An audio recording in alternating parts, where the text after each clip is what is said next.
नई उम्मीदें, नए सपने और एक नई शुरुआत, क्योंकि हर सुबह लेकर आती है अवसर अपार और हम भी आपके लिए लेकर आए हैं नया सवेरा, जहां हम बात करेंगे नए भारत की, प्रेस रिपोर्ट्स की और आत्मनिर्भर होते भारत के आर्थिक विकास की। आपको दिखाएंगे झलक। और खेल जगत में क्या हुआ है हिट, कैसे रहेगी आपकी सेहत फिट। साथ ही साथ करेंगे टेक टॉक और नजर डालेंगे वर्ल्ड वॉच पर भी।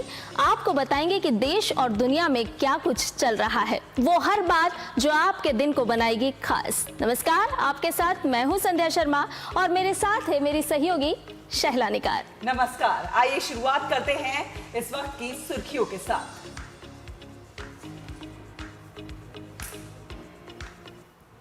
नई दिल्ली में आज से शुरू होगा 3 दिवसीय सेमिकॉन इंडिया। प्रधानमंत्री नरेंद्र मोदी करेंगे उद्घाटन। देश में मजबूत और टिकाऊ सेमीकंडक्टर इकोसिस्टम विकसित करने पर रहेगा फोकस।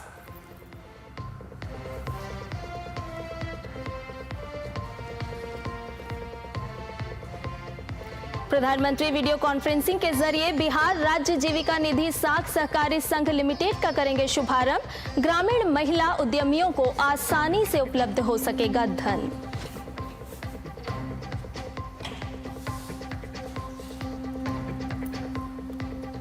दो 2020 के दिल्ली दंगों के आरोपी शर्जील इमाम, उमर खालिद और अन्य की जमानत याचिका पर हाईकोर्ट का फैसला आज। यूएपीए के तहत सभी आरोपी जेल में बंद।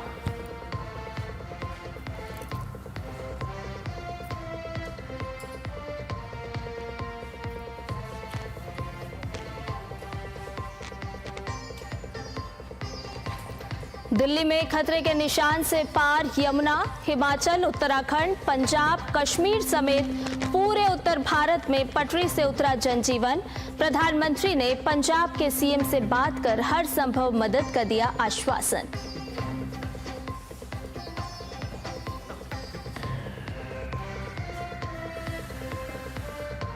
और भूकंप प्रभावित अफगानिस्तान में मदद के लिए भारत ने बढ़ाया मदद का हाथ। काबुल भेजे गए टेंट और खाद्य सामग्री। मृतकों का आंकड़ा 800 के पार।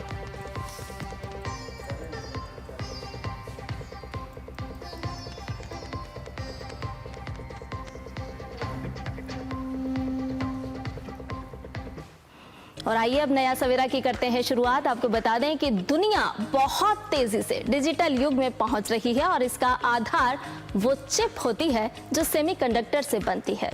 भारत इस दिशा में बहुत तेजी से काम कर रहा है और सेमीकंडक्टर निर्माण का हब बनने पर काम किया जा रहा है। इस कड़ी में आज से दिल्ली में सेमिकॉन इंडिया 2025 के चौथे संस्करण की शुरुआत होने जा रही है। पीएम मोदी ने इस बड़े कार्यक्रम का उद्घाटन करेंगे, जिसमें दुनिया भर की दिग्गज कंपनियों का जमावड़ा भी लगने वाला है। शैला, सेमिकॉन इंडिया 2025 की थीम है building the next semiconductor power house. प्रधानमंत्री नरेंद्र मोदी नई दिल्ली के यशोभूमि में सेमिकॉन इंडिया 2025 के चौथे संस्करण का उद्घाटन करेंगे। यह प्रतिष्ठित आयोजन भारत की उस महत्वाकांक्षा को दोहराता है जिसके तहत देश को वैश्विक सेमीकंडक्टर महाशक्ति बनाया जाना है। सेमिकॉन इंडिया 2025 की थीम है building the next semiconductor power house. इस आयोजन में शीर्ष वैश्विक नेता, उद्योग विशेषज्ञ, शिक्षाविद, सरकारी अधिकारी और छात्र शामिल होंगे। करीब 350 कंपनीज ये सेमिकॉन में पार्टिसिपेट करेंगी। पिछले साल के जो सेमिकॉन था उससे ये इस बार करीब दुगना साइज का होगा। इतने कंपनीज आ रही हैं। 30 देशों से कंपनीज और डेलीगेशंस आ रही हैं और कंट्री पेविलियंस भी बनाए गए हैं। भारत की सेमीकंडक्टर यात्रा सेमिकॉन इंडिया प्रोग्राम के तहत तेजी से आगे बढ़ रही है। अब तक सरकार ने 10 अहम योजनाओं को मंजूरी दी है, जिनमें से fabrication units, 3D packaging, compound semiconductors और असेंबली सुविधाएं शामिल हैं। ये पहल भारत की वैश्विक सेमीकंडक्टर वैल्यू चेन में भूमिका को और मजबूत बना रही है। सेमीकंडक्टर इंडस्ट्री का जिक्र माननीय प्रधानमंत्री ने लाल किले से भी किया था और उन्होंने कहा था कि इस साल कई दशकों के बाद और कई दशकों की कोशिश के बाद इस साल जो है सेमीकंडक्टर चिप्स देश में बनाई जाएंगी कमर्शियली। तो एक हिसाब से देखा जाए तो ये बहुत ही एक हिस्टोरिक मोमेंट है, महत्वपूर्ण कड़ी है इस देश के इंडस्ट्रियल डेवलपमेंट में। नवाचार को बढ़ावा देने के लिए अब 280 से अधिक संस्थानों और 72 स्टार्टअप्स को उन्नत चिप डिजाइन उपकरणों तक पहुंच मिल चुकी है। डिजाइन लिंक्ड इंसेंटिव योजना के तहत 23 स्टार्टअप्स को मंजूरी दी गई है, जो सीसीटीवी, नेविगेशन सिस्टम, संचार, मोटर कंट्रोलर और माइक्रो प्रोसेस जैसी चिप पर काम कर रही हैं। सेमिकॉन इंडिया के चौथे संस्करण के साथ भारत आत्मनिर्भर बनने की दिशा में मजबूत कदम बढ़ा रहा है और वैश्विक सेमीकंडक्टर हब बनने की ओर अग्रसर है। कैमरा पर्सन मोंटी के साथ मैं तापस भट्टाचार्य, दूरदर्शन समाचार, दिल्ली। और हमारे सहयोगी संवाददाता तापस भट्टाचार्य ज्यादा जानकारी के साथ हमारे साथ जुड़ रहे हैं। तापस, देश में मजबूत और टिकाऊ सेमिकॉन जो है सेमीकंडक्टर इकोसिस्टम विकसित करने की दिशा में ये एक बहुत बड़ा प्रयास है, चौथा संस्करण है और काफी बड़े पैमाने पर होने जा रहा है। क्या कुछ तैयारियां हैं? देखिए, सबसे पहले तो मैं ये बताना चाहूँगा कि ये बहुत बड़े पैमाने पे ये चौथा जो संस्करण है ये सेमिकॉन इंडिया का ये किया जा रहा है और ये इसलिए बहुत महत्वपूर्ण है क्योंकि प्रधानमंत्री और भारत का जो इस वक्त पूरा एक तरह से जो नेतृत्व कहिए या पूरा जो उनका झुकाव है वो सेमिकॉन पे है, सेमीकंडक्टर पे है। उसका रीज़न है कि आप आज के डेट में कोई भी इलेक्ट्रॉनिक गैजेट यूज़ कर रहे हैं, आप जैसे मैं अभी कैमरा यूज़ कर रहा हूँ या फिर आप अपना लैपटॉप यूज़ कर रहे हैं, स्टूडियो यूज़ कर रहे हैं, जो पैनल पे हमारे लोग काम कर रहे हैं, वो जो सारा जो इलेक्ट्रॉनिक यूजेज है उसमें उसका जो दिमाग है, उसका जो पूरा उससे यूज होता है वो यूज होता है सेमीकंडक्टर से। और ये सेमीकंडक्टर जो है डिजाइन भारत जरूर ज्यादा पहले करता था, लेकिन जो मैन्युफैक्चरिंग है भारत में नहीं होती थी। उसकी वजह से हम दूसरे देशों पे चाइना, ताइवान या फिर यूएस या दूसरी जो कंपनीज हैं वो उन पे ज्यादा निर्भरशील थे। प्रधानमंत्री ने इस बार 15 अगस्त में भी लाल किले से कहा कि हमें यहाँ पे आत्मनिर्भर बनना पड़ेगा और वो दिन दूर नहीं है। हमें हमारे जो सूत्र हैं, जो हमारे इंफॉर्मेशन जहाँ से आती है वहाँ से हमें ये पता चला कि इस साल के अंत तक हमें भारत में निर्मित हुआ पहला सेमीकंडक्टर चिप मिलने वाला है। डिजाइन सिर्फ नहीं, डिजाइन से लेके मैन्युफैक्चरिंग तक का जो सफर है वो भारत अब पूरा कर रहा है और इसी कड़ी में सेमिकॉन 2025 जो है बहुत अहम भूमिका निभाता है। भारत का इंडिया सेमीकंडक्टर मिशन जो है उसमें भारत सरकार ने ऑलरेडी 75,000 करोड़ से ज्यादा का निवेश करने की बात की थी। ऑलरेडी 65 जो हमें बताया गया कि ऑलरेडी 65,000 करोड़ निवेश कर दिया गया है। और इसके साथ साथ हम ये देख पा रहे हैं कि ये जो सेमिकॉन 2025 है, ये चौथा जो एडिशन है, यहाँ पे इस बार बहुत भारी पैमाने पे लोग आ रहे हैं। मतलब आप सोचिए कि इकोसिस्टम, सेमिकॉन इकोसिस्टम पे जितने भी लोग इस वक्त काम कर रहे हैं वो इसमें भागीदारी करने आ रहे हैं। 350 से ज्यादा एग्जीबिशंस होंगे, 3,000 से ज्यादा जो कंपनीज हैं वो आने, 33 से ज्यादा जो देश हैं वो इसमें शिरकत करेंगे। तो सेमिकॉन 2025 जो है वो कई मायनों में भारत के लिए एक नींव रखेगा जो आत्मनिर्भर भारत सेमीकंडक्टर इंडस्ट्री में होने में एक बहुत भारी एक मील का पत्थर साबित होने वाला है। तापस, साथ ही आपसे ये भी जानना चाहेंगे कि किस तरह से आयोजन वैश्विक सहभागिता को और भी बढ़ाता हुआ नजर आने वाला है। जिस तरह से आज प्रधानमंत्री नरेंद्र मोदी इसकी शुरुआत करेंगे और इसके बाद अगले 2 दिनों तक ये कार्यक्रम का आयोजन किया जाएगा। बिल्कुल, आज से इसका ये कार्यक्रम शुरू हो रहा है। प्रधानमंत्री आज और कल दोनों दिन यहाँ पे आएंगे। यशु भूमि में इसका आयोजन किया जा रहा है। जैसे मैंने कहा कि ये एक तरह से जो सेमीकंडक्टर जर्नी में एक मील का पत्थर साबित होने वाला है और उसका रीजन ये भी है, जैसे मैंने कहा कि जो पहला देश का पहला outsource semiconductor assembly and test OSAT platform, जो पायलट लाइन फैसिलिटी जो अभी गुजरात में सनानंद जगह पे वहाँ पे शुरू की जा रही है, हमें बहुत जल्दी हमें मेड इन इंडिया चिप वहाँ से देखने को मिलेगी। और ये जैसे मैं कह रहा हूँ कि सेमिकॉन 2025 एक वैश्विक रूप से भारत के आगमन को दर्शाता है। बिल्कुल, जैसे अभी कहिए। बिल्कुल तपास, एक छोटी सी चिप जो है कैसे बड़े एक बदलाव की वाहक बन सकती है। अंतर्राष्ट्रीय सहयोग की इसमें बात है, शोध और साथ ही साथ भारत में कैसे कौशल विकास को और ज्यादा बढ़ावा दिया जा सके और भारत आत्मनिर्भर इस दिशा में भी बन सके, उसके लिए एक बहुत बड़ा कदम है। इसमें कोई दो राय नहीं। जैसे डिजाइन लिंक इंसेंटिव सिस्टम जो तैयार किया जा रहा है उसमें करीब 23 चिप डिजाइन का इस वक्त जो प्रोजेक्ट है भारत में चल रहे हैं, और ये जो मार्केट है करीब करीब 2030 तक एक्सपेक्ट किया जा रहा है कि 100 बिलियन का मार्केट होने वाला है, और भारत के लिए खास तौर से। तो ये बहुत बड़ा मार्केट है, भारत के पास एक बहुत बड़ा मौका है इसमें अग्रणी भूमिका निभाने का। और ये बहुत सालों के बाद, बहुत दशकों के बाद हम लोगों ने 60, 70, 80 के दशक में ये जो एक ट्रेन जाती है वो मिस कर दी सेमीकंडक्टर की। उसके बाद से 90 में भी शुरुआत करने की कोशिश की, 2000 में भी कोशिश की, लेकिन सफलता नहीं मिली।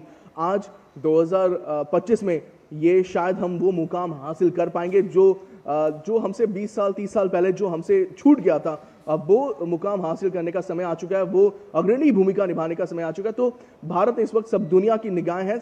चिप डिजाइन में भारत हमेशा से ही अग्रणी भूमिका निभा रहा था, क्योंकि हमारे पास वो सॉफ्टवेयर इंजीनियर्स हैं, हमारे पास वो लोग हैं जो इसको डिजाइन करते हैं। आप विश्व के कोई भी कंपनी उठा लीजिए, इंटेल ले लीजिए, इनवीडिया ले लीजिए, कोई भी कंपनी उठा लीजिए, उनके जो चिप डिजाइनर्स हैं वो ज्यादातर भारत या भारतीय मूल के लोग होते हैं। तो वो टेक्नोलॉजी कैपेबिलिटी हमारे पास है, लेकिन इसके साथ साथ जो अहम चीज है वो हार्डवेयर पे था। अब हार्डवेयर पे भारत आ रहा है, और हम एक्सपेक्ट करें कि अगले कुछ सालों में 4 से 6, इस वक्त 6 कंपनी भारत के साथ कोलैबोरेट करने में कामयाब हो रही है। हम एक्सपेक्ट करें कि बहुत जल्दी हमें भारत में निर्मित सेमीकंडक्टर चिप हमें देखने को मिलेगा। शायद बहुत जल्दी इसी साल हमें वो देखने को मिल सकता है। जी बिल्कुल तापस, तो भारत अपने एक स्वर्णिम सफर पर है और हम लगातार देख रहे हैं कि प्रौद्योगिकियों को किस तरह से मजबूत किया जा रहा है, और उसी का उदाहरण लगातार हम देख रहे हैं। सेमिकॉन इंडिया 2025 भी आज प्रधानमंत्री नरेंद्र मोदी इसकी शुरुआत करेंगे। बहुत बहुत शुक्रिया तापस, तमाम जानकारी हमसे साझा करने के लिए।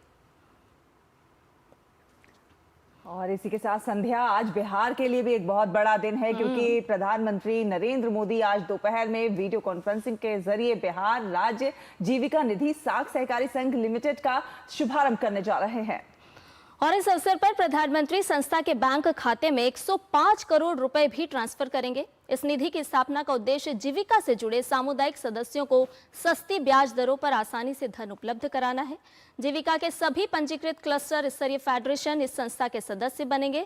और आपको ये भी बता दें कि संस्था के संचालन के लिए बिहार सरकार और केंद्र सरकार दोनों ही धनराशि का योगदान करेगी। किस तरह से डबल इंजन की सरकार काम करती है शैला, इसका ये उदाहरण देखने को मिलेगा। बिल्कुल बिल्कुल, कहीं ना कहीं ग्रामीण महिलाओं के सशक्तिकरण की ये पहल है। इस पहल से ग्रामीण महिलाओं के बीच जो उद्यमिता है उसके विकास को और ज्यादा मजबूत करने और समुदाय आधारित उद्यमों के विकास में भी तेजी आने की पूरी उम्मीद लगाई जा रही है। पूरे बिहार से लगभग 20 लाख महिलाएं इस कार्यक्रम को देखेंगी। तो संस्था के संचालन बिहार और केंद्र सरकार का संयुक्त योगदान है।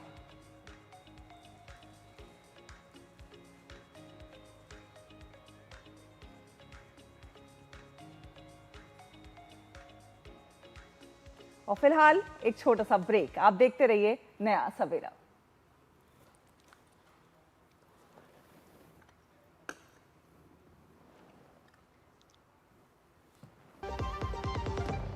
LIC लाया है unit linked insurance plan index plus. जीवन बीमा पाइए और निफ्टी स्टॉक्स के साथ अपने मार्केट रिटर्न्स को तेजी से बढ़ाइए। इस अट्रैक्टिव कॉम्बिनेशन के साथ अपना कल सुरक्षित कीजिए। सिर्फ 2500 रुपए मंथली प्रीमियम से शुरुआत कीजिए। आज ही LICindia.in पर जाएं। पता है, कल जो है मेरे घर पर NSO के अधिकारी आए थे। मैंने तो उन्हें सारी सही जानकारी दे दी। हाँ, मेरे घर पे भी आए थे। अच्छा, तो मैंने भी उनको सारी जानकारी दी। ये NSO क्या है और क्या जानकारी दी आप लोगों ने उन्हें? अरे NSO यानी नेशनल स्टैटिस्टिक्स ऑफिस, जो इस समय पूरे देश में हाउस होल्ड हेल्थ एक्सपेंडिचर सर्वे कर रहा है, जिसके अंतर्गत पूछा जा रहा है कि पिछले 1 साल में किस तरीके की बीमारियां हुई हैं, कितना खर्चा आया है और बीमा का फायदा हुआ या नहीं। और अगर किसी घर में महिला माँ बनी है, कोई टीकाकरण की गई जाँचें और डिलीवरी किसके द्वारा हुई, कहाँ हुई, और सबसे जरूरी बात, माँ और बच्चा सुरक्षित है या नहीं। और ऐसी स्वास्थ्य संबंधी जानकारियां इकट्ठी की जाती हैं और हमसे साझा की गई जानकारी के द्वारा सरकार ये तय करती है कि आने वाले समय में स्वास्थ्य संबंधी नीतियां कैसी हों, सुविधाएं बेहतर कैसे बने। और सबसे महत्वपूर्ण बात, ये सारी जानकारी 100% गोपनीय रखी जाती है। हमने तो अपनी जिम्मेदारियां निभा दी, अब बारी है आपकी। मेरी पसंद, मेरी पसंद, मेरी पसंद, मेरी पसंद, हमारी पसंद, हम सबकी पसंद। मजबूत देश का मजबूत सरिया हो गया स्टील। सोच रहा हूँ टर्म लाइफ इंश्योरेंस ले लूं ताकि मेरे बाद फैमिली को पैसों की कमी ना हो। सुन, तू भी ले ले। अबे जल्दी क्या है, बाद में देख लेंगे। आराम से आराम से आराम से। अपने कुणाल को हार्ट अटैक आ गया यार। पॉलिसी बाजार पर 1 करोड़ का टर्म लाइफ इंश्योरेंस सिर्फ 480 रुपए महीने से शुरू।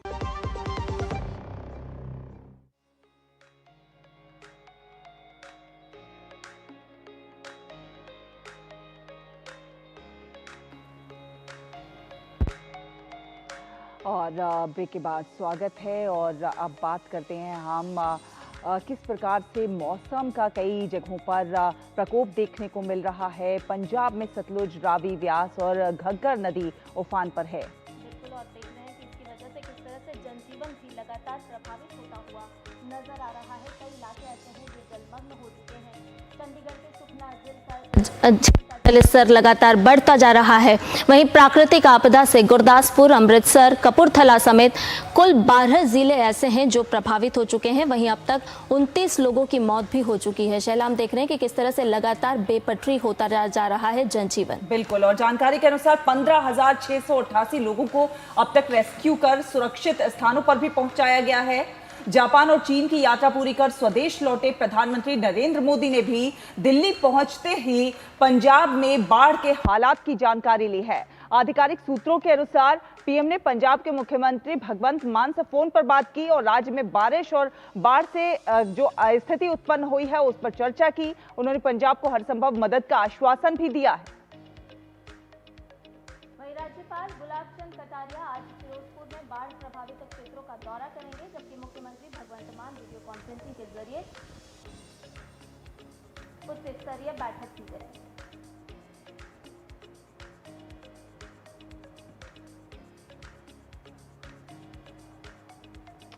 और तो आज भी भारी बारिश का अलर्ट है पंजाब में। और आपको बता दें कि पंजाब में बारिश का रौद्र रूप देखने को मिल रहा है। देश के कई हिस्सों में बारिश जो है हाहाकार मचाए हुए है। मॉनसून का जो है प्रकोप देखने को मिल रहा है, वही हाल पंजाब में है। पीएम मोदी ने पंजाब में हर संभव मदद का भरोसा दिया है।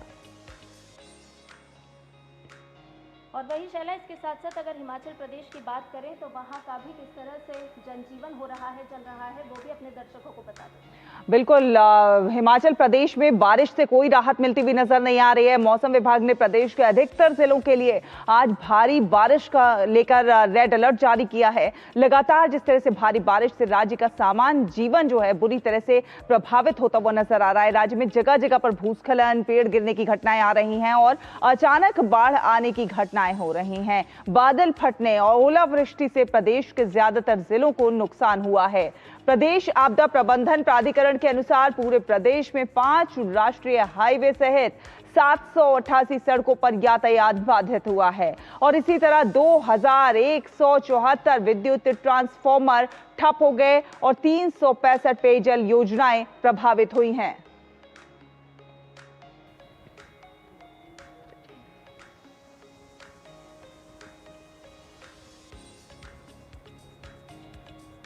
तो उत्तराखंड में संध्या हम लगातार देख रहे हैं किस तरह से भारी बारिश, जैसे हिमाचल प्रदेश, पंजाब प्रभावित है, उसी तरह से उत्तराखंड भी भारी बारिश और उससे हो रही भूस्खलन की घटनाओं से लगातार प्रभावित है। भूस्खलन की घटनाएं जो है वहां पर थमने का नाम नहीं ले रही हैं। मौसम विभाग ने राज्य के कुछ एक जिलों के लिए रेड अलर्ट जारी किया है। देहरादून और उत्तरकाशी के लिए भारी बारिश का रेड अलर्ट जारी किया गया है, जबकि रुद्रप्रयाग, चमोली, टिहरी और बागेश्वर के लिए ऑरेंज अलर्ट जारी किया गया है। देहरादून में आज आंगनबाड़ी केंद्रों सहित कक्षा 12वीं तक के सभी स्कूल बंद हैं। प्राकृतिक आपदा से जनजीवन पूरी तरह से अस्त व्यस्त नजर आ रहा है। सरकार लोगों की सुरक्षा और राहत बचाव कार्यों में जुटी हुई है। एहतियात के तौर पर 4 धाम यात्रा पर शुक्रवार तक के लिए अस्थायी रोक लगा दी गई है। तो अस्थायी रूप से रोक लगा दी गई। आज भी अधिकांश जिलों में रेड अलर्ट है। उत्तराखंड में प्राकृतिक आपदा जो है थमने का नाम नहीं ले रही। 4 धाम यात्रा अस्थायी रूप से रोक दी गई है।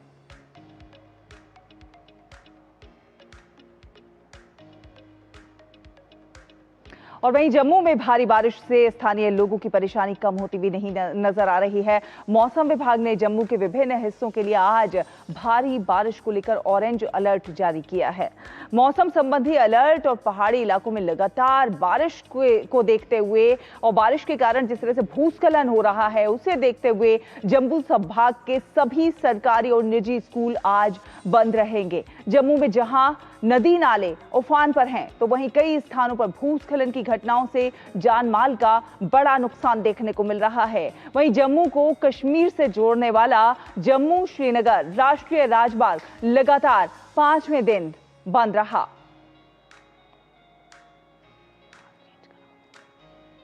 तो जम्मू में मुसीबत की बारिश देखने को मिल रही है। भूस्खलन का खतरा है, जगह जगह पर जनजीवन जो है अस्त व्यस्त नजर आ रहा है। वहीं दिल्ली में भी आज यमुना नदी का जलस्तर जो है सुबह सुबह खतरे के निशान को पार कर गया है। दिल्ली में कल दिन भर लगातार बारिश होती रही और आज भी दिल्ली में बारिश का अलर्ट है। तो खतरे के निशान को पार कर गया है यमुना का जलस्तर। दिल्ली में उफान पर है यमुना नदी और यमुना का जलस्तर जो है खतरे के निशान को पार कर गया है। आज सुबह जो है खतरे के निशान को पार कर गया है। तो पूरे उत्तर भारत में ही जिस तरह से देखने को मिल रहा है, हिमाचल प्रदेश की बात हो, जम्मू कश्मीर की बात हो या फिर पंजाब की, लगातार मौसम का जो प्रकोप है वो देखने को मिल रहा है। हमारे साथ हमारे 4 सहयोगी संवाददाता ज्यादा जानकारी के साथ जुड़ गए हैं। संध्या, गुरमीत सिंह जो है वो जालंधर से हैं, धर्मप्रकाश शिमला से हैं, हिमाचल के शिमला से, और आशीष रमोला जो है देहरादून से, अंकुश शर्मा जम्मू से है हमारे साथ। तो सबसे पहले हम अंकुश आपके पास आना चाहेंगे, किस तरह का कि वहां पर आज की स्थिति बनी हुई है, क्योंकि जम्मू में भी लगातार जो है मौसम का प्रकोप देखने को मिल रहा है।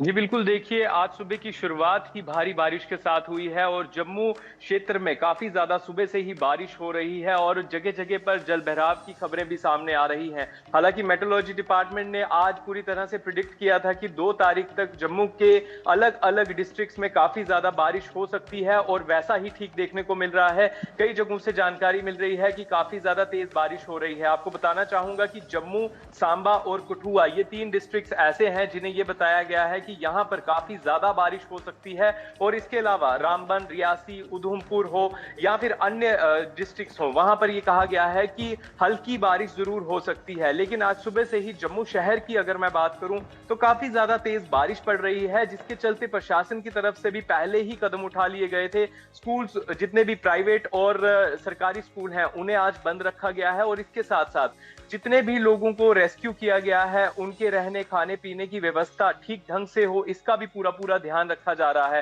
हालांकि अभी तक हजारों की संख्या में लोगों को सुरक्षित जगहों पर लाया गया है और रेस्क्यू ऑपरेशन जो है अभी तक मैं बताना चाहूंगा कि जारी है और प्रशासन की तरफ से पूरी कोशिश की जा रही है कि इन लोगों को हर एक संभव मदद दी जा सके। इसके अलावा बिजली और पानी की अगर बात करें तो बिजली बहुत सी जगह ऐसी है जहां पर अभी तक बिजली बंद है, लेकिन कई ऐसी जगह हैं जहां पर बिजली की समस्या तो हल हो चुकी है, लेकिन पानी को लेकर अभी भी लोगों के बीच में समस्या बनी हुई है, क्योंकि पानी की वजह से लोगों को काफी ज्यादा दिक्कतों का सामना करना पड़ रहा है। इसके अलावा जम्मू के साथ साथ जालंधर से भी हमारे संवाददाता जुड़े हुए हैं, गुरमीत सिंह। गुरमीत, आपसे ताजा अपडेट लेना चाहेंगे, क्योंकि हम लगातार देख रहे हैं कि किस तरह से सभी नदियां उफान पर हैं, किस तरह से उनका जलस्तर बढ़ता जा रहा है और वहीं प्रधानमंत्री नरेंद्र मोदी ने भी खुद भी नजर बनाए हुए हैं इस पूरे हालात को लेकर के। ताजा अपडेट क्या कुछ है इस वक्त का?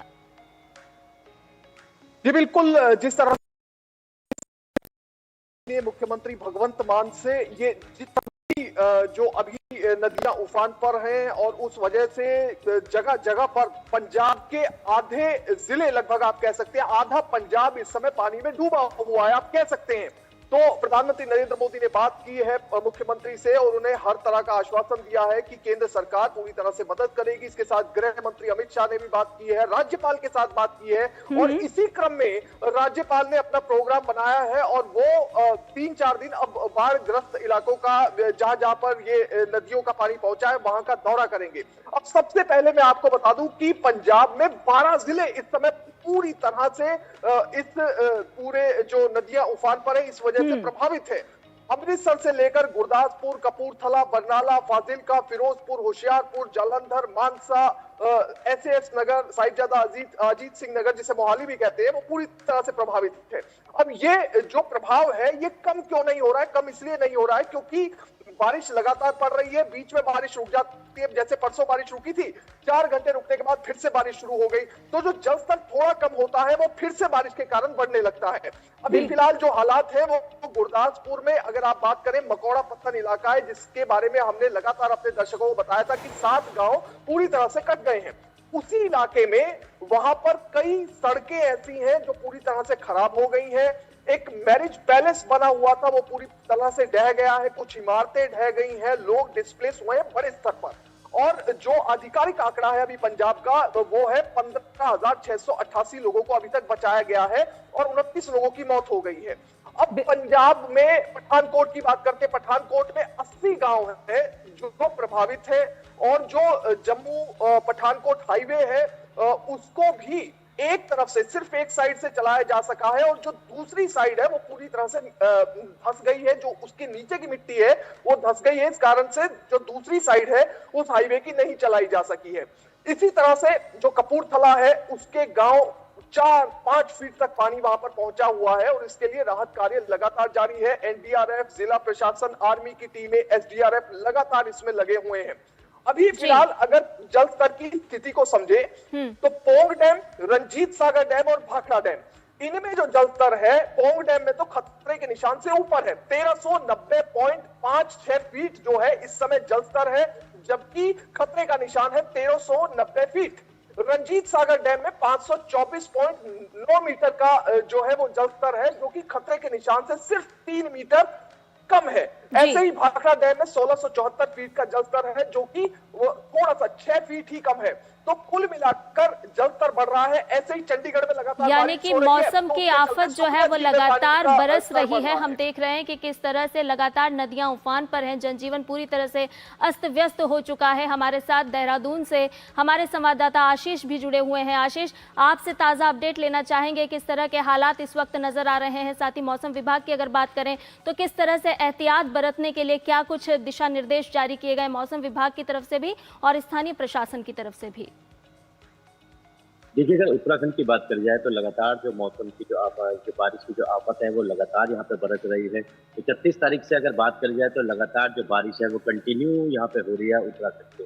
कई जिले इससे प्रभावित है। जिस तरीके से अभी हाल ही में जो है वो धराली में वहाँ पे आपदा आई थी, उसके बाद अगर बात करी जाए उत्तरकाशी जिले के धराली और उसके बाद चमोली जिले की बात करी जाए तो वहाँ थराली जिले में जिस तरीके से क्लाउड बर्स्ट हुआ था और उसके बाद बागेश्वर में हुआ, टिहरी में हुआ, तो कई तरीके की जो प्राकृतिक आपदाएं हैं उससे यहाँ पे सामना करना पड़ रहा है। इसके बाद अगर बात करी जाए तो मौसम विभाग ने अभी जो है 5 तारीख तक जो सबसे बड़ा पड़ाव होता है यहाँ पे 4 धाम जिसमें पूरी अर्थव्यवस्था यहाँ पे टिकी रहती है, तो वो भी यहाँ पे देखा जाए तो 5 तारीख तक जो है वो यात्रा जो है वो यहाँ पे रोक दी गई है। जो 4 धाम यात्रा और हेमकुंड साहिब की जो यात्रा है 5 तारीख तक रोक दी गई है, क्योंकि जिस तरीके से मौसम की बात करी जाए तो लगातार जो बारिश है वो यहाँ पे कंटिन्यू यहाँ पे जारी है। जो राजमार्ग है वो यहाँ पे बाधित है। कई जगह लैंडस्लाइड यहाँ पे देखे गए हैं, चाहे पिथौरागढ़ की बात करी जाए, ऋषिकेश हाईवे की बात करी जाए, बद्रीनाथ हाईवे, यमुनोत्री गंगोत्री हाईवे, तो कई जो मुख्य राष्ट्रमार्ग है वो वहाँ पे बंद है। जो प्रशासन है वो अपना काम यहाँ पे जारी किया है। जो जेसीबी की टीम है, बुलडोजर है, पोकलैंड मशीनें हैं, वो लगातार धरातल पे यहाँ पे काम कर रहा है। लेकिन सबसे बड़ी जो मुश्किलें आती है वो यही है क्योंकि मशीनें अपना काम कर रही है लेकिन लैंडस्लाइड यहाँ पे नहीं रुक रहा है। लगातार लैंडस्लाइड यहाँ पे लगातार यहाँ पे जारी है। उसके बाद अगर नदियों की बात करी जाए तो नदियों का जल स्तर भी लगातार यहाँ पे बढ़ रहा है। चाहे अलकनंदा नदी की बात करी जाए, भागीरथी नदी की बात करी जाए, चाहे कुमाऊं की कोसी नदी की बात करी जाए, सभी जो है खतरों के निशान से जो है वो ऊपर आ चुकी है। अगर सभी रास्तों की बात करी जाए, चाहे गढ़वाल हो या कुमाऊं, सब जगह कनेक्टिविटी जो है वो यहाँ पे टूट चुकी है। कई मुख्य मार्ग जो है वो वहाँ पे टूट चुके हैं, लेकिन जो प्रशासन है वो लगातार अपना कार्य कर रहा है। बिल्कुल, सभी प्राकृतिक आपदा की मार झेल रहा है उत्तराखंड जो है, और कहीं ना कहीं पंजाब में भी हम देख रहे हैं लगातार जिस तरह से जो है बाढ़ के हालात लगातार बने हुए हैं। और खुद प्रधानमंत्री नरेंद्र मोदी भी नजर रख रहे हैं और वहां के मुख्यमंत्री से भी लगातार बात की है। अगर हम हिमाचल प्रदेश की बात करें तो वो तो प्राकृतिक आपदा से एक लंबे समय से जो है परेशान चल रहा है। शिमला से हमारे सहयोगी धर्म प्रकाश हमारे साथ जुड़ गए हैं। धर्म प्रकाश, अगर अगर हम हिमाचल प्रदेश की बात करें तो किस तरह से वहां पर जो है स्थिति जो है लगातार खराब ही, मौसम की एक आपदा की मार हम उसे कह सकते हैं, लगातार खराब ही बनी हुई है। लोगों को एक बड़ी परेशानी का सामना करना पड़ रहा है, बारिश, भूस्खलन, तमाम सारी परिस्थितियों का सामना झेलना पड़ रहा है। बिल्कुल शैला, हिमाचल में हालात जितने खराब नजर आ रहे हैं, असलियत उससे कहीं ज्यादा खराब है। पिछले करीब 40 घंटों से लगातार बारिश हो रही है। मैं शिमला में इस वक्त हूं, लेकिन शिमला के अलावा हिमाचल के जितने भी जिले हैं, ज्यादातर जिलों में पिछले करीब 40 से 50 घंटों से लगातार बारिश हो रही है। और इसका अंदाजा आप इस बात से लगा सकती हैं कि बारिश का जो रिकॉर्ड है, पिछले 76 सालों का रिकॉर्ड टूट गया है। आमतौर पर अगस्त महीने में करीब 280 से 90 mm तक बारिश होती है, लेकिन इस बार अगस्त के ही महीने में 431 मिलीमीटर बारिश रिकॉर्ड की गई है, जो अपने आप में एक रिकॉर्ड है। 1949 में इससे पहले इतनी बारिश हुई थी। और इसका जो असर है वो ये है कि जितनी भी नदियां हैं, जितने भी नाले हिमाचल की पहाड़ियों में पड़ते हैं, वो सारे उफान पर हैं। बाढ़ से इतने ज्यादा हालात खराब हो चुके हैं, खासकर जो नदियों के किनारे वाले एरियाज हैं, जो डैम्स हैं, डैम्स ओवरफ्लो हो रहे हैं, उनसे पानी छोड़ने की वजह से जो निचले इलाके हैं वहां पर बाढ़ के हालात बने हुए हैं। ना सिर्फ हालात बने हुए हैं, बल्कि बाढ़ आ गई है। साथ ही साथ जो शिक्षण संस्थान है, आज लगातार दूसरे दिन हिमाचल के 9 जिलों में सभी शिक्षण संस्थानों को बंद रखने का फैसला प्रशासन ने लिया है। साथ ही साथ अभी पिछले कल ही विधानसभा के मानसून सत्र में जो प्रदेश को आपदाग्रस्त राज्य घोषित करने के बाद तमाम इसके जो प्रावधान हैं वो प्रदेश में लागू कर दिए गए हैं। जितने भी नगर निकाय हैं, पंचायतें हैं, लोकल एडमिनिस्ट्रेशन है, सबकी जो पावर्स हैं वो जो डिजास्टर मैनेजमेंट एक्ट है 2005 उसके अकॉर्डिंग उसका जो अधिकार बढ़ा दिए गए हैं, विस्तार उसमें किया गया है। यानी अपने स्तर पर अब आपदा प्रभावितों की मदद के लिए, रेस्क्यू के लिए जो फैसले हैं लोकल एडमिनिस्ट्रेशन वो ले सकता है। तो सिचुएशंस बहुत ज्यादा खराब है। नुकसान की अगर बात करें तो करीब 3 से 3.5 हजार करोड़ के बीच का नुकसान अब तक ऑफिशियल जो रिकॉर्ड है सरकार का उसके मुताबिक हो चुका है।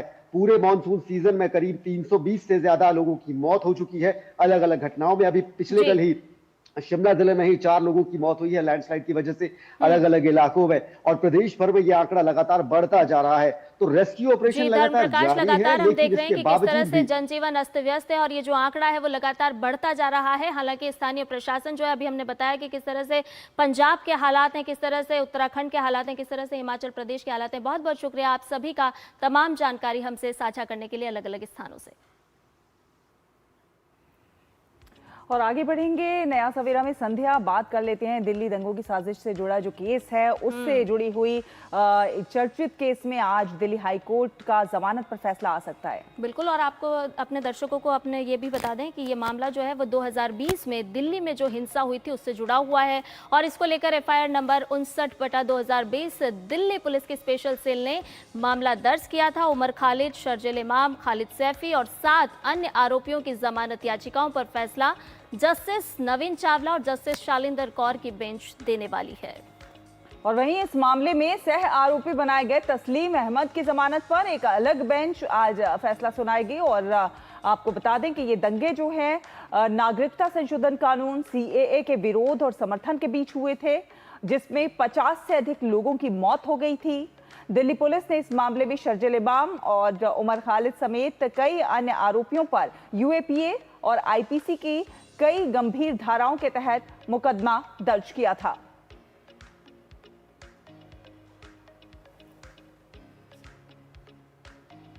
और इसके साथ ही शैला अगली खबर का भी रुख कर लेते हैं। अपने दर्शकों को बता दें कि अफगानिस्तान के कुनार प्रांत में जलालाबाद के पास जो भीषण भूकंप आया उसमें अब तक 800 से ज़्यादा लोगों की मौत हो चुकी है और वहीं 2800 से ज़्यादा लोग घायल हैं। वहीं मृतकों का आंकड़ा लगातार बढ़ता जा रहा है। प्रधानमंत्री नरेंद्र मोदी भूकंप में हुई जनहानि पर शोक व्यक्त किया है। भारत भूकंप से प्रभावित लोगों को हर संभव मानवीय सहायता भी प्रदान कर रहा है। हम देखते हैं शैला कि जब भी इस तरह की कोई प्राकृतिक आपदा आती है तो भारत फर्स्ट रिस्पॉन्डर के तौर पर सामने होता है। हर तरह से किस तरह से वो देश को मानवीय सहायता प्रदान कर सकता है और उसका एक और उदाहरण हम अफगानिस्तान को किस तरह से मानवीय सहायता भेजी गई है। वर्षों में हमने लगातार देखा है किस प्रकार से मानवीय सहायता अलग अलग देशों में भारत ने प्रदान की है। जब भी ऐसी कोई परिस्थिति आई है, भारतीय मिशन ने काबुल से लेकर कुनार तक 15 टन मानवीय सहायता भेजी है और आज भारत और भी ज्यादा राहत सामग्री भारत से भेजी जाएगी। तो भारत मददगार बनकर सामने आया है भूकंप से उबारने की कोशिश में अफगानिस्तान के लिए। अफगानिस्तान की मदद के लिए लगातार मदद के हाथ आगे बढ़ाते हुआ भारत।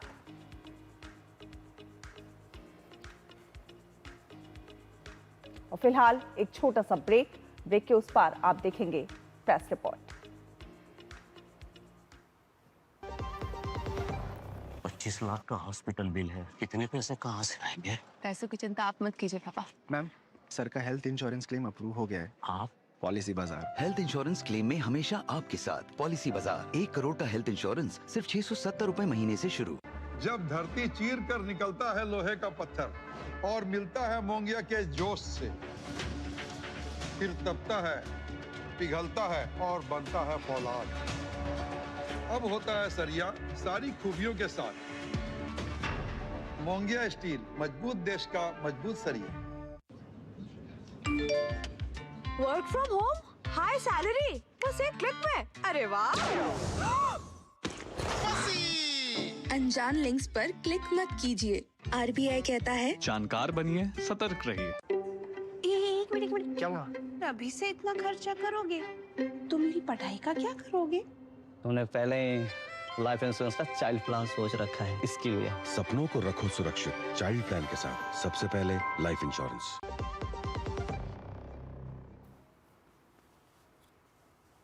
और ब्रेक के बाद नया सवेरा में आपका एक बार फिर से स्वागत है। और आइए अब बात कर लेते हैं समाचार पत्रों की। जी हां, आपको बताते हैं कि आज कौन कौन सी प्रमुख खबरें हैं, साथ ही साथ आपको ये भी बताते हैं कि कौन सी खबरें दिलचस्प अंदाज के साथ प्रकाशित है और कौन सी खबरें बहुत ही आपके लिए महत्वपूर्ण है। शैला?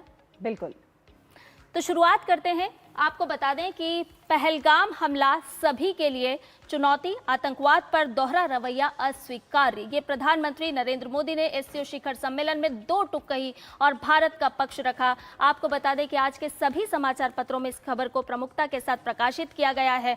एससीओ का रुख बदला, घोषणा पत्र में पहलगाम हमले की कड़ी निंदा की गई है। तो बहुत ही महत्वपूर्ण ये खबर है जिसे आज सभी अखबारों ने प्रकाशित किया है। शैला?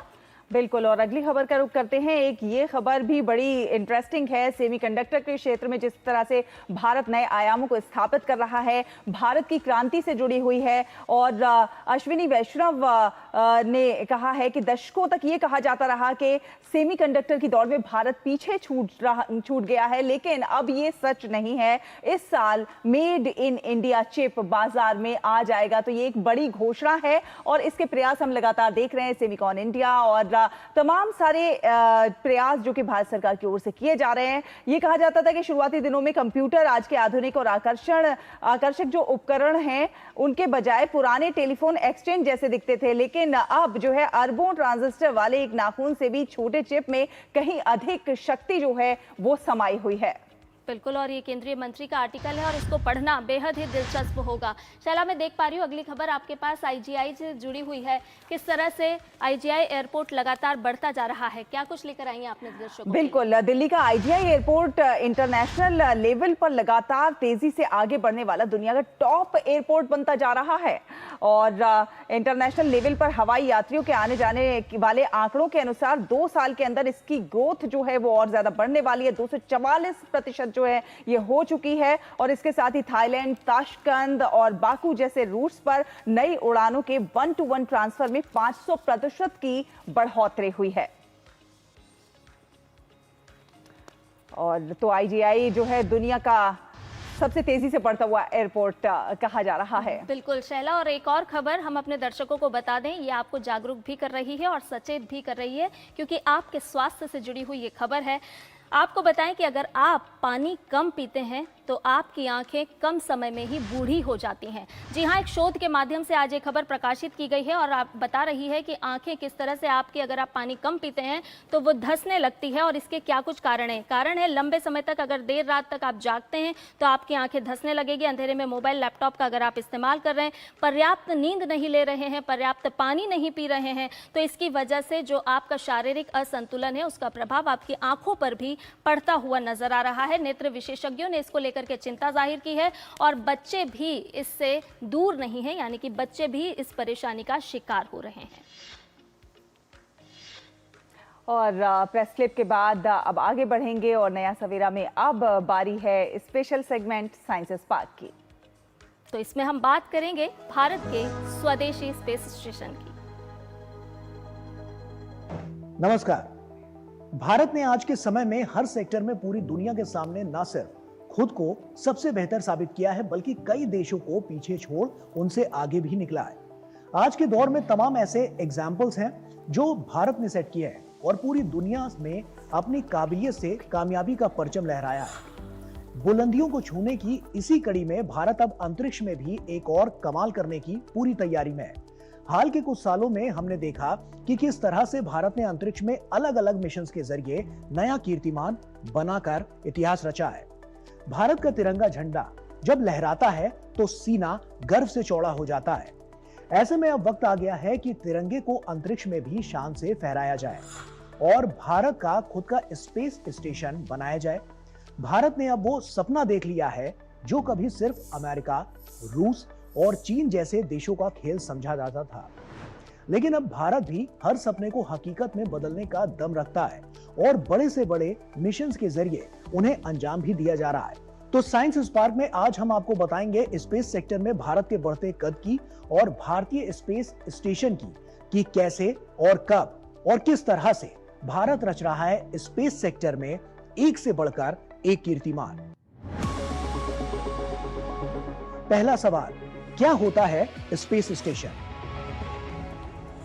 यह अंतरिक्ष में एक ऐसा स्टेशन होता है जहां वैज्ञानिक जाकर रुकते हैं और कई तरह के एक्सपेरिमेंट्स करते हैं।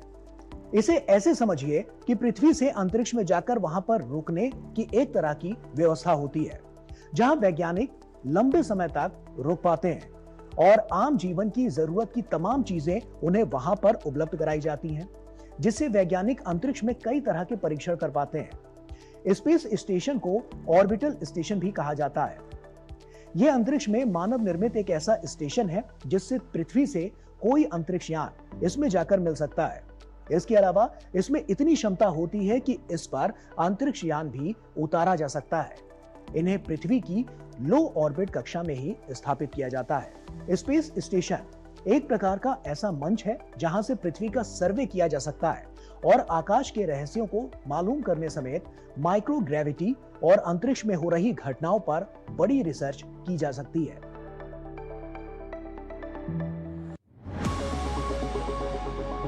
दूसरा सवाल, कैसे भारत बनाएगा खुद का स्पेस स्टेशन?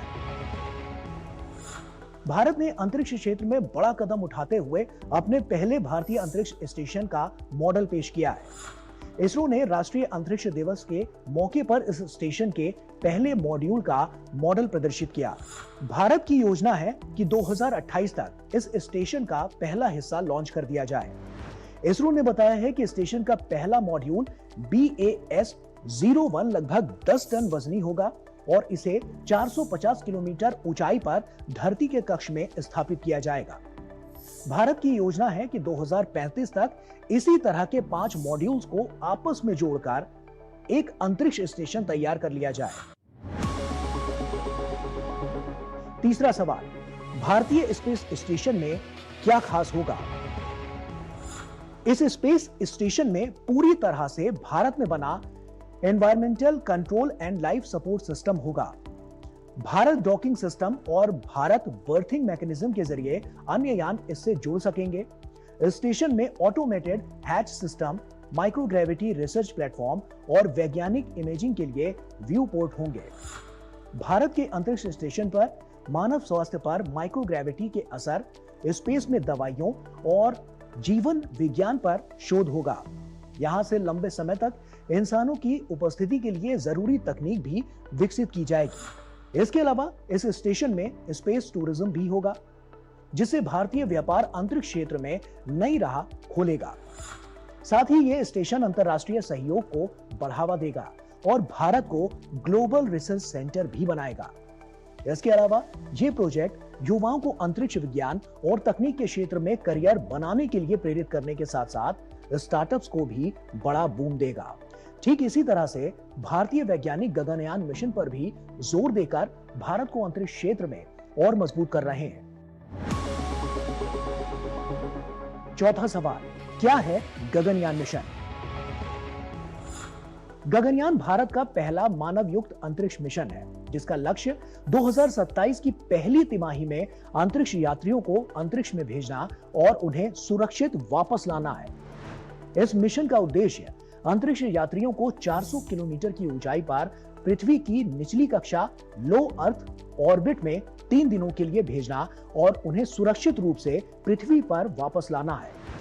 इस मिशन की सफलता के लिए क्रू मॉड्यूल की सुरक्षा प्रणालियों का सटीक और विश्वसनीय होना भी बहुत जरूरी होता है। इंटीग्रेटेड एयर ड्रॉप टेस्ट इस दिशा में एक बड़ा कदम है जो कि अंतरिक्ष यात्रियों की वापसी सुनिश्चित करता है, जो कि वापसी के दौरान पैराशूट सिस्टम की कार्यक्षमता को वास्तविक परिस्थितियों में बेहतर बनाता है। इस मिशन के जरिए भारत, रूस, अमेरिका और चीन के बाद स्पेस में इंसानों को भेजने वाला चौथा देश बन जाएगा। ठीक ऐसा ही स्पेस स्टेशन के साथ भी होगा, जहां भारत ऐसा देश बन जाएगा जिसके पास खुद का स्पेस स्टेशन होगा।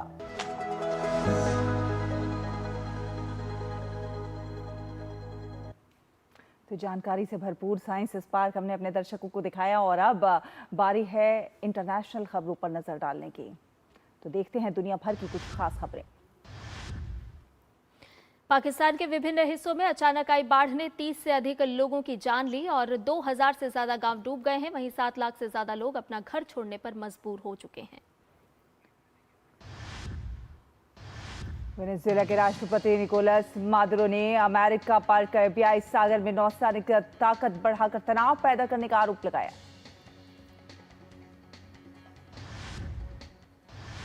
वहीं बांग्लादेश के कई विश्वविद्यालयों में तनावपूर्ण स्थिति है। चिटगांव विश्वविद्यालय में छात्रों और स्थानीय लोगों के बीच झड़प हुई, जिसमें 300 से ज्यादा लोग घायल हो गए। वहीं 3 छात्रों की हालत गंभीर है। स्थिति को नियंत्रित करने के लिए सेना और पुलिस की भारी तैनाती की गई है।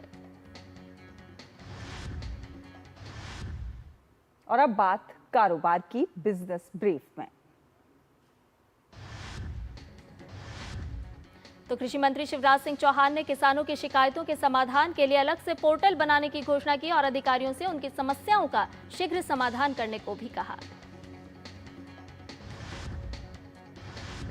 मॉर्गन स्टैनली ने अप्रैल जून तिमाही में देश की मजबूत जीडीपी वृद्धि 7.8% के मद्देनजर 2025-26 में जीडीपी वृद्धि का अनुमान बढ़ाकर 6.7% किया। भारतीय रेलवे ने अपने कर्मचारियों और उनके परिवारों को 1 करोड़ रुपए का दुर्घटना मृत्यु बीमा कवर प्रदान करने के लिए भारतीय स्टेट बैंक के साथ समझौता ज्ञापन पर हस्ताक्षर किए। आयकर विभाग ने वित्त वर्ष 2024-25 के लिए आईटीआर भरने की अंतिम तारीख बढ़ाकर 15 सितंबर की। तय समय सीमा तक रिटर्न न भरने पर लग सकता है 5,000 तक का जुर्माना। और इसके साथ ही शहला, आप खबरें देख लेते हैं स्पोर्ट्स जगत से। हॉकी एशिया कप के अंतिम लीग मैच में भारत ने दमदार खेल का प्रदर्शन करते हुए कजाकिस्तान को 15-0 से हराया। टीम इंडिया ने लीग मैच में जीत हासिल कर विजयी हैट्रिक लगाई है। मलेशिया और कोरिया ने पुरुष एशिया कप हॉकी टूर्नामेंट के पूल बी के अपने अपने मैच आसानी से जीतकर सुपर 4 चरण में अपनी जगह सुरक्षित कर ली है।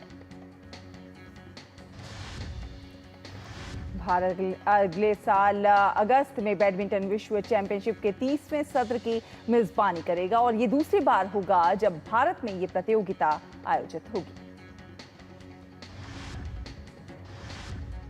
केंद्रीय मंत्री ज्योतिरादित्य सिंधिया के बेटे और ग्वालियर संभाग क्रिकेट संघ के उपाध्यक्ष महान आर्यमान सिंधिया को मध्य प्रदेश क्रिकेट संघ का निर्विरोध अध्यक्ष चुना गया। आईसीसी ने महिला विश्व कप 2025 के लिए रिकॉर्ड $13.88 मिलियन यानी कि 122 करोड़ रुपए की पुरस्कार राशि की घोषणा की है, जो कि 2022 से 297% की वृद्धि है।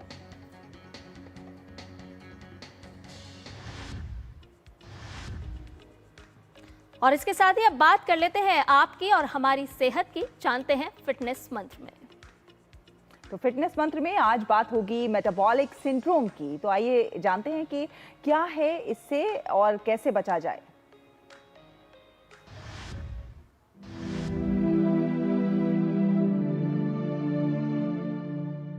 मेटाबॉलिक सिंड्रोम एक जटिल स्थिति है जो कई बीमारियों को आमंत्रित करती है।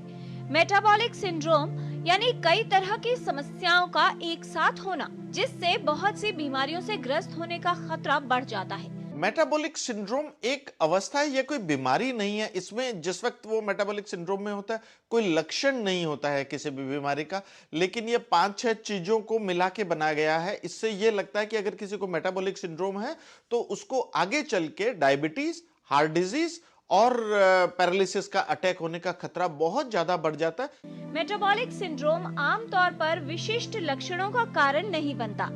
इसके बजाय क्षय अपचय संबंधित कई तरह की असामान्यताओं और जोखिम कारकों का एक समूह की विशेषता है, जो विभिन्न स्वास्थ्य स्थितियों के विकास के खतरे को बढ़ाती है। हमारे पेट पे फैट का डिपोजिशन, अगर पेट हमारा बाहर निकला हुआ है तो सबसे ज्यादा खतरा है। इसके अलावा अगर हमारा ब्लड प्रेशर बढ़ा हुआ है, जो कि अगर ब्लड प्रेशर 130/85 से ज्यादा है तो हम कहते हैं कि आपका ब्लड प्रेशर बढ़ा हुआ है। अगर हमारी खाली पेट की शुगर है वो 100 से ज्यादा है तो उसको हम मानते हैं कि बढ़ी हुई है। अगर हम कोलेस्ट्रॉल चेक करें, अगर हमारा ट्राइग्लिसराइड 150 या इससे ज्यादा है, या एचडीएल की मात्रा जो कि अच्छा वाला कोलेस्ट्रॉल है, एचडीएल की मात्रा मेल में 50 से कम है, फीमेल में 40 से अगर ये कम है तो हम कहते हैं कि हमें मेटाबॉलिक सिंड्रोम है। अगर 3 चीजें इसमें से कोई भी है, 3 या 3 से ज्यादा है, तो हमें मेटाबॉलिक सिंड्रोम से आगे बीमारियों का खतरा बढ़ जाता है।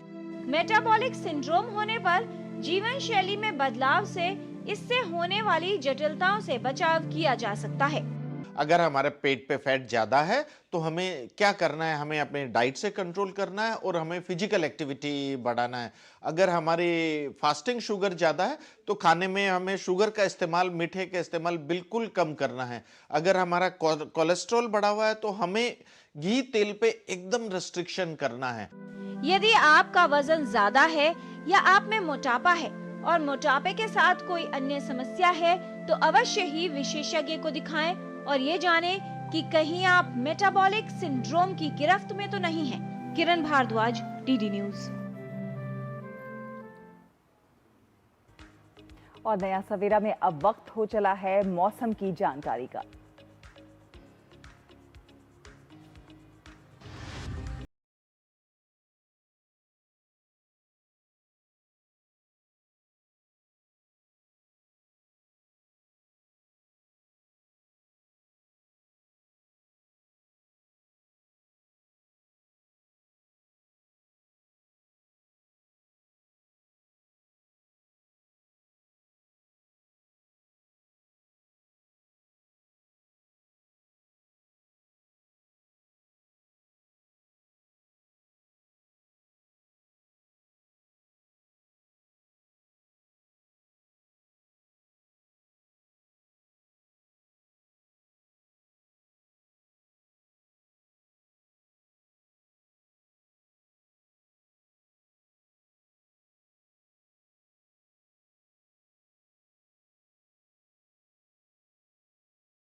और देश भर में इस समय गणेश उत्सव की धूम है। संध्या, तो नया सवेरा में अपने दर्शकों को हम जाते जाते दुनिया भर में किस प्रकार से गणेश उत्सव की धूम है उसकी कुछ तस्वीरें दिखाते हैं।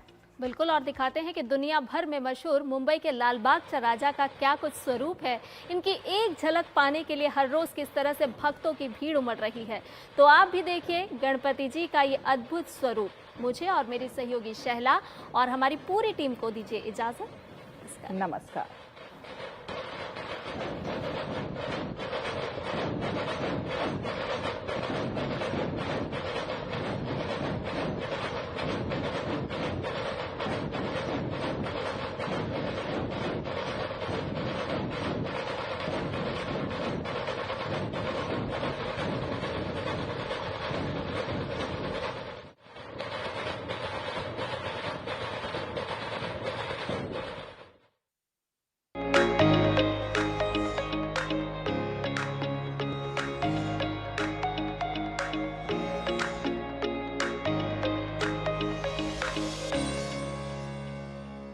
नया सवेरा के प्रायोजक थे LIC, हर पल आप